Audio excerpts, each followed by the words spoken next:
All right, I am back. I am back, and I am live. Okay, so as you know, things are happening. I read the paper. Let's talk about a very important ruling that is happening this month. So President Barack Obama did not invent this himself. He has a huge cabinet, huge panel behind him, you know, Pelosi. He's got a ton of people behind him.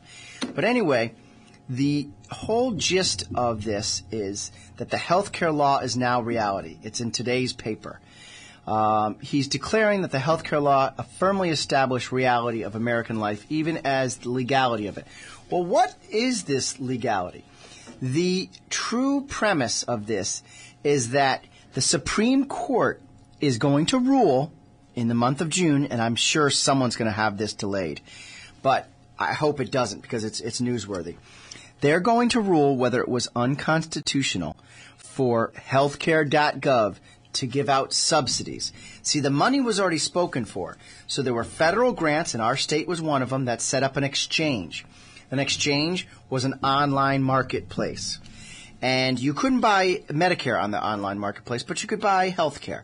So the court ruling is going to say, was it federally legal to have a subsidy through an unfunded exchange? And frankly, I'm going to keep my mouth shut until the end of the month and let the decision play out, because yes, it gave people affordable insurance, but yes, it's our tax dollars that they're getting it with.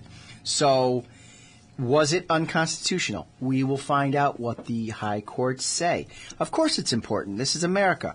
Either you're an American or an American. Stop sitting around and think somebody else is going to fix all your problems or their problems, because they're not. You've got to take a proactive approach. If the Supreme Court votes this down, it will mean that 6.4 million Americans, it doesn't matter about their income level, will lose coverage. Also, another thing, if you want to remember, if you like your plan, you can keep it. If you like your doctor, you can keep it. Well, that wasn't true.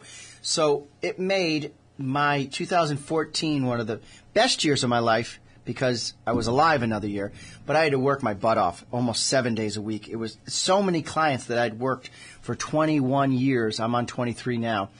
21 years building a book of business, and literally they get a letter saying your plan is not affordable, ACA, Affordable Care Act compliant. It's dropped. So it was a lot of running around.